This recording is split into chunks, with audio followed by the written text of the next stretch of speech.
Hello, hello, hello, hello, hello. Good evening and welcome to RaceSpotTV. We are back for another season here on YouTube again with Monday Night Skippies. Rachel and Connery joining you as always every single week for some of the best open wheel racing in the entire sim racing world, I might add. Without further ado, we're not going to change music this time, psych, because we're going straight into your grid and we have Simon Edwards on the pole tonight with Tom Ward in second place, Stuart Adcock, Clark Williams, Ryan Walker, Mark Mercer, Anthony Catt, James McRitchie, Christopher Cash, and Ben Daniels, your top 10. Behind them, it's Matt Cox, Robert Plumley, Nicholas Vaughan Roberts, Simon Askew, Bill Fraser, Mark Chorley, Paul Thurston, Adrian Bidewell, Tim Adcock, and Ryan Hewitt, your top results. The rest of the cars on your screen now. Connery, getting ready for another fantastic season of racing. Yet another absolutely fantastic season, and the storyline for this season is can anyone unseat the current champion? That is Tom Ward starting second on that front row. Simon Edwards managing to pip him to pole position, and Simon Edwards could have something to say by the end of the season about the championship. He certainly could, and we're about to go green flag in just a second's time. What is one of the more old school tracks in the entire repertoire here? It's like a baby Nürburgring. It's narrow, and you can end up in the trees, which doesn't happen very often in motor racing. But either way, we're about to go racing up here, and this is in, well, West Virginia. If you hear banjos, guys, whilst you're racing, keep driving. Either way, we're about to get ready for racing conditions here. Edwards and Ward, Adcock, William, potent front group. Ryan Walker back in the field, and so is Mercer. Engines rev. Green flag flies. We're off. Early move by Tom Ward to jump in behind Simon Edwards here, possibly hoping for a defensive dive to the lead early on. A good qualifying from him as Mercer looks to the outside. And are we going to go three wide with three overlap? Yes, we are at the very front here. Tom Ward to the extreme outside is going to try and hook it around the outside in the first corner. Doesn't quite make it happen. Edwards pulls ahead again. Ward keeps just a nose inside. Edwards will, I think, nearly be clear. No, Ward's going to keep a nose inside. He will force the door open. Edwards hanging around the outside. He does. He'll have the inside line again. Too wide for the first half of our first lap here at the front of the field as Edwards reclaims the leading point. Mark Mercer gets a little bit closer as well, having gotten past Ryan Walker. And this is getting hectic already. These guys have missed their racing, Connery. Yeah, it's absolutely crazy here at the front as they finally do get themselves single file, as we do have an instant further back in the field, Rachel. We do. Ryan Hewitt is one of them involved, along with the 360 machine. I believe that is the car of Paul Rowell, who's also gone off there. So a bit of shenanigans at the horseshoe, along with Tim Adcock, who got rear-ended by Hewitt. So that's a bit of action back there as we'll go back to your lead. Completing the first lap, and Ward up the inside there of Edwards. They head on to the start-finish straight, and Ward leading, but Adcock and Edwards are not going to let him have this one easily. No, they're not, and potentially three wide. Actually, Stuart Adcock's going to back out of that one. Still 2x2 as they head their way down in towards the first in for the second time in this race. Still by 2x2 in towards the braking zone. There's Tom Ward on the inside. Simon Edwards has to hang it around the outside as he has done a couple of times this race already, and we're only on lap number 2. Just have a little bit of a note of that as Stuart Adcock tries around driver's right-hand side on the run up to turn number 3 now. He's going to pinch for Simon Edwards down towards the inside there. Still manages to make its way through. There's a little bit as, well, this one's picking up a bit of pace here as the order's changed. It's Ward, it's Adcock, Edwards, Williams, Mercer, and Walker at the front of your field. Richie and Catt behind them. Front group really hasn't escaped yet. The racing certainly picking up in tempo already. Lap number 2 of 18 here tonight, so 18 laps of racing around this beautiful little 1.98 mile track. Tom Ward, Stuart Adcock here, it's about to complete another one. He almost disappears in a blink of an eye here, Connery. But under the bridge we come, through the fast final corner. Instead of another run towards the start-finish line, it's so important. You are going to run over those curbs, but so important not to push wide to get into that sand. Yeah, very, very important indeed as they try to perhaps make a move. Simon Edwards pulls towards driver's left-hand side. Here comes Stuart Adcock with the draft towards driver's left-hand side of Tom Ward as they head down in towards turn number 1. Adcock around the outside. It was Edwards last lap. Now it's Adcock's turn to try and get around outside. And yep, that was a tap. Clark Williams almost ran, in fact, did run into the back of Simon Edwards there as Adcock looks to take the race lead. He will be clear by turn 3 and he will take the race lead coming down to there. But big slide through the apex for him. That gets Tom Ward back into this as he still tries to take the fight down towards turn 4 and 5. He does, and Ward to the outside. Can he hang it around the edge? He won't be able to. He's going to try and make a late break here. Adcock leaves him room, but Ward holds the out. Adcock holds the outside there. The racing is furious here in round number 1. Of course, no points really on the table in this first round. Everybody wants to set the season's tempo in this first event, and my gosh, Connery, are they doing that in style here today? The racing is furious. The pack is very contained still. Everyone's still really up in this front group here. People not really moving around at all much. Vaughan Roberts has dropped back a couple of spots. We've not seen really any climbers other than Bill Fraser, who's up 2 right now. Stu Adcock, of course, up 1 in his position. Ward up 1 as it's 2 wide at the very front, and they're already coming up on lap traffic. Yeah, 3 wide. Yeah, Ward had to go on the grass there to make that one work, but make it work he does, at least for now, as they head down onto the brakes in towards turn 1. Still 3 abreast coming down into there with lap traffic ahead. And there goes Edwards right around the outside of both of them. Gets himself up into P1 when he was P3 coming across the line. And now what do they do with this lap traffic? The lap traffic are going to go 2 wide. John McGovern's going to pull off right to the side of the racetrack to let these leaders by, which is a little bit excessive, but there we go. It's safe to do that as Stuart Adcock still tries to challenge Simon Edwards here as they're going to come on lap traffic of Carl Townsend there as Tom Ward squeezed towards driver's left there. Here comes Mark Mercer up the inside of Ward, taking advantage of that moment as the lap traffic, I think, wisely jumped off the track there. I would not want to be in front of this freight train that is coming here at Summit Point. Wow, this is incredible racing. That lap car up ahead of Edwards must be terrified right now, as I believe that would be Paul Rowell, I think it is, up just Carl ahead Townsend. of them. It's not Carl Townsend, who must be kind of worried as he nearly gets hit there by Edwards. Adcock takes advantage, 3 wide to the lead for Adcock. Past the lap car, who doesn't know where to go. He's going to hold the outside, I think. It's the only option he has, as everyone comes steaming through this one. He has a right to his position on the track. He didn't try to improve much, but it was just an awkward timing there, Connery. But it's now Adcock, Edwards, Ward, and Mercer in 4th place. Move Ryan Walker up to the 5th spot here as well. Yeah, as Simon Edwards again around the outside of turn number 1, but he has a slow mid-corner there, and allows Tom Ward to head his way through, almost banging wheels coming off the corner there. And there's Mark Mercer as well, trying to get himself into the thick of things. Yeah, started P6, looking to take P3 coming down into turn number 3. It's a huge slide coming through there from Simon Edwards, pushes Mercer onto the gravel, and still Mark Mercer still manages to hold it coming through there. That was fantastic bit of driving there. A little bit of rallycross, which is new to the iRacing service. Shameless plug. It absolutely is a shameless plug for Mark Mercer, thinking he's in a Fiesta rally car right there rather than a Skip Barber race car, because he was across the Joker lap as we come through into turn number 6 here. The 180-degree big bend here at Summit Point, up into the S's section now, and then is up the hill towards the bridge and the end of the lap, and it is now Adcock, followed by Tom Ward, followed by Mark Mercer, Simon Edwards, Ryan Walker, and Clark Williams there in your top group, with McRitchie still tailing behind in 7th place. And well, I think we're just going to see another one of these 2 or possibly 3 wide runs into the first corner again, Connery, because the draft is so big on this front stretch. Yep, they've basically been doing it almost every single time, as Tom Ward will actually not get the lap lead, so that's important to know. Even if you are behind coming up the final corner, you don't always get the when coming across the line as they head 2 wide down into here. Adcock on the inside, Ward on the outside. Ward goes a little bit deeper on the brakes, try and get this move done around the outside, but he still has to stay on that outside line, and Adcock coming back at him off of the corner here, and there's just everyone else lining up behind them. Mercer, Edwards, Ryan G. Walker, Clark Williams, they're all just being patient. They're just letting these guys fight. Yeah, they absolutely are here, and it's Ward versus Adcock at the front as Mercer decides to throw his anchor into this one as they run towards turn 4. He's trying to find somewhere to go as Ryan Walker has a bit of a conflict with Clark Williams. Round he goes and nearly causes absolute catastrophe, as we'll have to take a quick look back at what happened there, but it was Clark Williams and Ryan Walker. Should be seeing on the RaceSpotTV replay now, as you see there. Just comes into the back room, clips a wheel, round goes Walker, sideways, nowhere for Clark to go. He gets clipped and runs off the track and hits the tyre barriers, both of them out.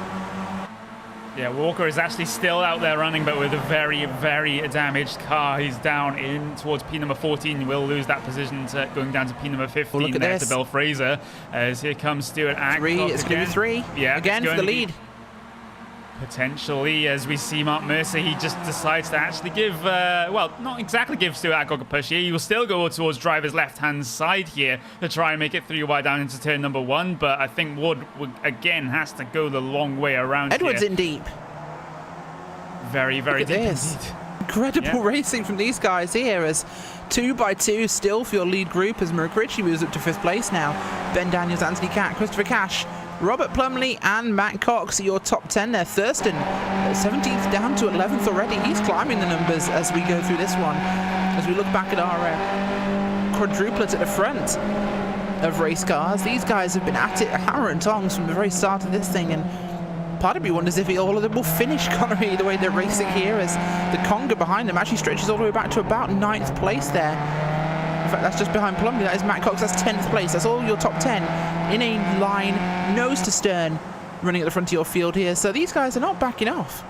Yeah, top 10 within about 2.7 seconds there. And this is kind of just what we come to expect from the Monday Skippys. They're all going to be bunched up, especially if they're fighting at the front like this so hard. And with the draft keeping things together, but run through to the last turn it is. Tom Wood gets a good run through there, but pushes it out wide a little bit too much. That's going to compromise his run as they head their way, snake their way down towards turn number 1. Wood will have the draft here, and Adcock is just defending that inside line with his life, but I don't think, well, he might be able to deal with the overspeed that Tom Wood has here. Wood, this is one of his better opportunities of the last couple of laps, but Adcock is so strong on that inside line, he can't do anything about it. He can't. We look at our 1 second bracket always as we see there Adcock and Ward side by side for the lead.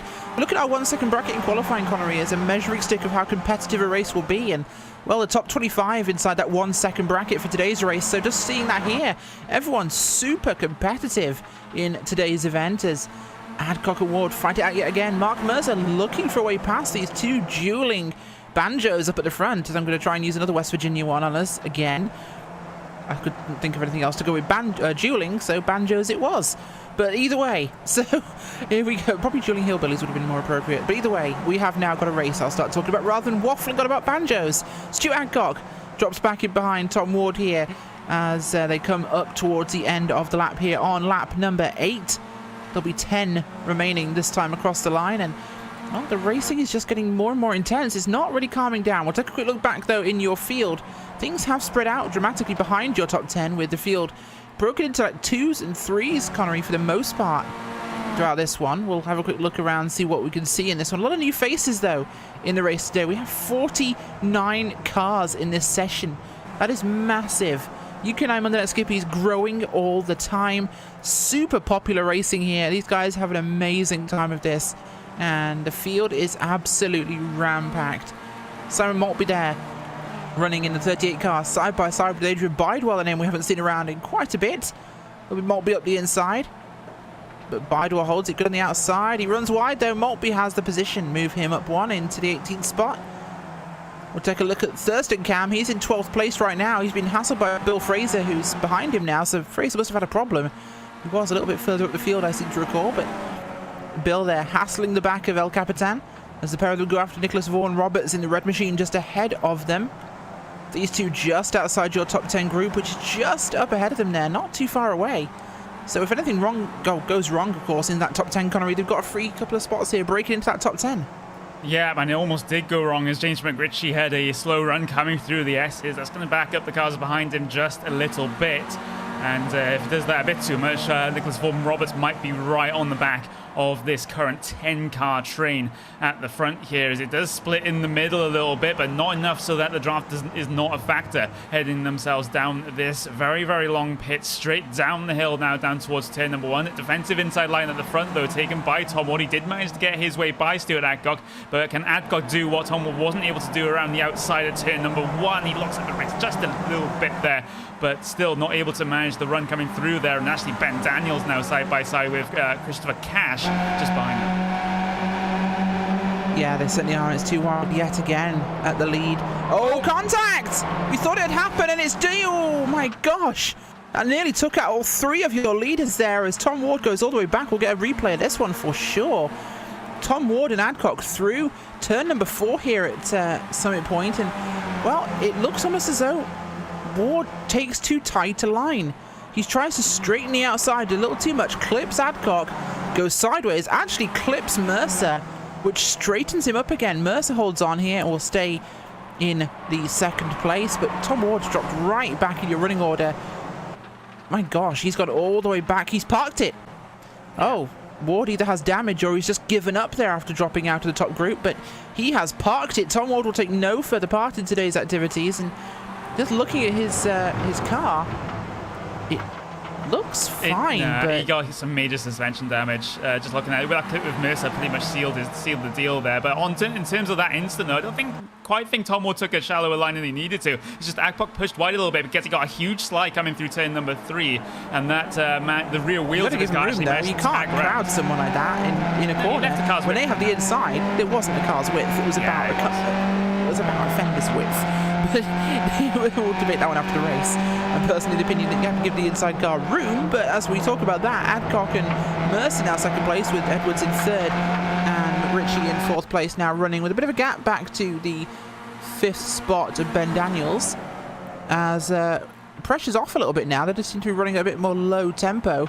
However, I think Mark Mercer might be looking for the flag in this one after seeing a major rival drop out of this one, Connery. So we'll have to see how this one develops. Yeah, we've also got James McRitchie behind, who's relatively new to this series. Or at least is a name I don't recognize all that much, but for him to be running inside of this top 4 right now after qualifying in 8th position, that's a very, very good run for him so far. Let's see if he can gain any more positions, potentially getting himself onto that podium. It's basically only this group of 4 at the front here, because Ben Daniels is just starting to lose the draft here. He has to work with Christopher Cash to try and make something happen, to try and drag them back to the front. As challenge for the race lead, Mark Mercer towards the outside line now, coming down into towards turn number 1. Can Adcock defend this one? He might lose it coming down to the brakes. No, he goes so deep on the brakes to try and defend that, and in fact he will, at least coming through the middle of the corner. But on the exit, Mark Mercer's going to have the run out. He is, and Mark Mercer on the outside there will have the perfect line he wants for this one to take the inside for turn number 4. There's a couple of little issues for those guys as they try and handle it best they can, Connery, but lap 12 here, could have 6 to go as they cross the line this time by, and Mark's now got some serious pressure. Yeah, he really has. He's gotten himself to the front, but around the outside, potentially Stuart Adcock. But no, he's just going to back out of that one, just sensing if the move was on, coming down into that tight hairpin of turn number 5. But here comes Adcock again as Mercer pushes a bit wide coming into the S's section. And he can't really go too wide through here without losing a whole ton of time. So single file they will go. It's lap number 12, so we got 6 laps to go at the end of this lap here. Adcock has a run coming down into the final turn. He will look towards driver's right, but will back out of the move, just trying to scare Mark Mercer, in fact, coming down into these corners, try and make him outbrake himself. But with the experience that Mercer has, I don't think that's going to happen. Around the driver's right, Adcock will have to go. This will be interesting, of course, because Adcock is doing his best here to go to the inside of Mark, and he might have a good shot at this, but Mark can around the outside without much trouble. Taking a deliberate wide line, he stayed far wide as they come through 1 now. He does drop the position, but Edwards looks to take up a spot there, so perhaps sitting back for a couple of laps, let some, well, should we say, some of the tension of the previous laps just rebuild, Connery. Yep, as UK&I club captain, yep, he is out, and that car looks severely damaged there. That was actually coming out of the final corner. Oh, he gets rear-ended by Bill Fraser. Ooh, that one is an embarrassing one and doesn't look too well on the number 13 machine. No, poor little Bill having a bit of a moment there with your club captain. I'm sure you'll hear about that one in the future, but unfortunate end for Paul Thurston with Bill Fraser. Racing incidents do happen. I'm sure we'll hear from Paul after the race about that, as it didn't look fantastic, to be honest, looking at that one on replay now. As we look back at the front of our field, and, well, it's Adcock still ahead of Mercer, but Mercer kind of letting him sit there. I think Mercer might sit behind him for a few laps and take this one on the run to the flag, perhaps, as we're looking at him trying to make an attempt here as we come to the line. Is it possible to pass someone down to the last corner? We'll have to find out. Maybe this next couple of laps. And Mark Mercer trying to find how to line this one up. because he Mercer seems on to be the outside. deliberately taking an outside line to stay in second, but here we go. He actually gets himself into the first place and holds on. So perhaps he's realizing you can't really race out of the final corner.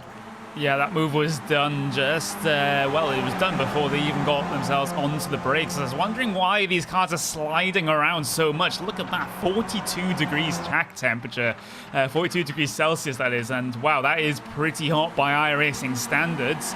So the track is so slick, especially with the rubber that's been put down in practice as well. It's around the outside, or rather cutback move maybe for Adcock, but that one just isn't on coming down to the hairpin because of the complex afterwards. So I'm not sure why he is trying that, but just trying to explore all options, I suspect, there as they head into the S's. Certainly is here as Mercer holds on now. Up through the S's they come, up towards the bridge. Expecting an attack here from Stuart Adcock. They've been fighting super hard all race long, and well, I can almost see that we're going to see something from this group behind them if anything goes wrong with these two. They have been very close, but not as close since Ward has dropped out of this race here, so perhaps the temperature has dropped a little bit at this front of this pack here as Adcock makes the predictable move to the outside. Edwards still not to be counted out here, Connery, of course. He is still haunting there in third place. Nope, and in fact, Adcock will get that position picked up as side-by-side behind, though. Christopher Casho going around the outside of James McRitchie there, but that move wasn't really on as this field still stacks up behind your two race leaders. They still head too wide coming up towards turn number 3. Sometimes the racecraft between these guys is absolutely fantastic. They can run too wide lap after lap after lap with not all that much incident, shall we say. It's actually a terrible run for Adcock coming out of turn number 3, but Edwards wasn't able to capitalize because Adcock basically parked his car right in the middle of the road, and Edwards did have to check up coming down to turn number 5. Battling behind, though, Ben Daniels, Anthony Catt heading side by side into turn number 5. Catt will have to drop that position and then immediately come under threat from Robert Plumley. Certainly will. Robert Plumley keeping himself relevant in this race very, very late in this one, so he's still here and can still be involved as we're looking at 3 laps left as we cross the line this time by. Mercer still out front. Is he trying to find a way to hold off Adcock? Does he know he has to be leading going into this final corner? We'll have to see what his tempo is like in the next couple of laps, but I think he's realised you need to be leading out the final corner here to hold it across the line. As much as someone can get alongside you, I don't think you can make it to the line, so Mercer knows he has to be leading coming out that final corner, and likely whoever is leading, Connery, will be our winner. As once again into the first corner, I should say here, and Mercer holds it again. Adcock goes wide, very wide there. Edwards looking a bit hungry here. McRitchie as well, looking like he wants to have a slice of this pie. Only 3 contenders will step on the podium today, and which 3 will it be? Is it going to be the ones that have been there up there? Sorry, English. Is it going to be the ones that have been there all day? Or will we have a late race upset and see new drivers up there on the podium as... Oh, Adcock looking very, very frisky at the moment. Yep, he is, and again, characteristic wide entry in towards turn number 5 as they all stack up behind Christopher Cash, narrowly avoiding the back of James McRitchie coming through there. Little bit of lap traffic ahead. There's Christopher Keeble there in the number 76 car that will be shown the blue flags not too shortly here, as coming up to 2 laps to go next time by across the line. And it's still a dogfight at the front. Edwards and McRitchie and Cash haven't really had much of a say, at least for P1, P2. Maybe they're just biding their time. Maybe they are indeed, and we'll see what happens this time.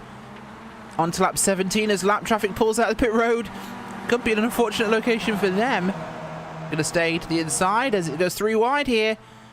Advantage to Mercer, though, looking at how this one stacks up, although Adcock could go super deep here and carry it around the outside. Not going to do it again. Just can't seem to find a way through on the outside. Adcock hasn't been strong out there all race long, Connery. No, he just hasn't been able to make the move stick, which is admittedly quite hard here because of the draft effect coming down the pit straight. Usually at some other tracks we see the leader try to break the draft at front, and once they do, they pretty much off and away. But no, not the case in this race. Everyone has all stuck together here at the front as they head themselves down towards turn number 5, and you have to say it's going to be a little bit of a dive somewhere for Stuart Adcock to get himself out. A dive for Edwards, a dive for McRitchie potentially. That brings themselves further forward in this race, coming up to 1.5 laps to go here. Lap traffic ahead, still very slow, but pulls towards the outside of the track. That's well behaved there from that little bit of lap traffic. heading up towards the turn number 10 now, the final turn, the paddock bend as it's called on the track maps here. Edwards looking threatening coming down into the final turn, but still going to back off for now as it's a complete fight between these three at the moment. James Ricci and the car Ben Daniels and Christopher Cash, they've dropped off the back a little bit too much for my liking. White flag in the air. White flag is in the air, and here we go. Race between three cars as Adcock pulls out to make his move here. Here comes Edwards to the inside. Can Mercer block him? No, he can't. Well, he does. He holds him back. He drops back as well. And it'll stay too wide to the corner this time. The first time Adcock actually seems to get it right in that first corner. But is it enough overlap to hold him instead for turn number 4? And can Mercer hang it around the outside here? He's had a good run on the outside line. He gets a better speed boost through that corner. Takes advantage. Look at this. Attack from Edwards here on Stuart Adcock. Can he keep the thing going? Can Mercer hold on? Leading at this point, Connery, is typically a good omen for leading across the line. This could be it for Mark Mercer. He could have done it where he needed to. Holding the outside line, getting ahead there in turn number 4 could be everything he needed in this race. Well, first race of the season go to Mark Mercer. We're about to find out through the S's for the final time here at Summit Point, West Virginia. Up the hill towards the bridge, and it's only one corner remaining, the Paddock Hill Bend. Stuart Adcock, Mark Mercer, early attack by Adcock, looks to the inside, wobbles, loses speed. A last-ditch effort there by Stuart Adcock. Will it be enough? He wobbles again. Mark Mercer running towards the line. He will take it. Mark Mercer wins the first round at Summit Point. Stuart Adcock loses out by a hair's breadth. Behind him, Simon Edwards in the 3rd position on the podium. Breathtaking finish, Connery. Yeah, exactly. And Mark Mercer managing to hold on to that one. As Adcock, I think he just tried to move a little bit too early. He should have just waited and got that run through the final corner. But even then, we saw previously that even that doesn't guarantee that you'll take the position coming towards the checkered flag. So maybe he felt he had to do something in the final corner, make it too wide, make Mark Mercer lose speed coming down the straight, and then capitalize on that one as the rest of your field does head their way across the line here. There was a little bit of contact further back coming onto that last lap with Christopher Cash, who drops himself back through the field. But yeah, that was a great race with, well, in the first half of the race, 10 cars trying to get themselves into the podium positions. It certainly was. It was absolutely fantastic there from these guys. An incredible race today here at Summit Point, West Virginia. And to our post-race results. Mark Mercer takes the flag with Stuart Adcock in 2nd place. Simon Edwards in the 3rd spot there. James McRitchie and Robert Plumley, your top 5 with Anthony Katz, Ben Daniels, Matt Cox, Bill Fraser and Nicholas Vaughan Roberts, your top 10. Behind them, it's Jack Hobbs, Mark Chorley, Adrian Bridewell, Simon Maltby with the top 15 result here today. Darrell Taylor in 15th place. Ryan Hewitt, Christopher Cash, Simon Askew, Ryan Walker and Jake Ridlington. Speaking of Ryan Walker, we have Ryan with us today. We know, Ryan, you had a bit of an issue earlier on with, I believe it was the car of Clark Williams. Tell us what happened. Yeah, I was just basically, I just went into the race with the plan of just taking it easy in the early stages of the race, and yeah, basically I kind of backed off a little bit heading into the fast right-hander just before the twisty section. And I think either Clark got caught out, or, as he mentioned to me by his private message, he seemed to have connection issues where everyone just disappeared, and it must have just caught him out. And as I said to him after the race, it's just one of those things, and it's just a racing incident. As I know, Clark's not a driver that goes out to intentionally wreck people, so yeah, just a racing incident. But at the end of the day, I still finished in the points, so it's not all bad. It certainly is not all bad at all. First race of the season, it's certainly a hectic one. The field pretty close on times now.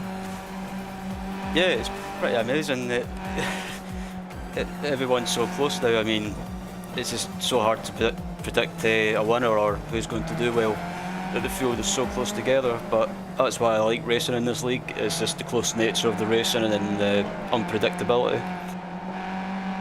It really is unpredictable indeed here in Monday Night Skippys, but well, onwards and upwards for the rest of the season. Ryan, nice to see you back in the field, I should say. in Monday night, as it certainly adds a little bit more spice to this thing. And a great qualifying course in first place. Thanks for joining us. Thanks for having me.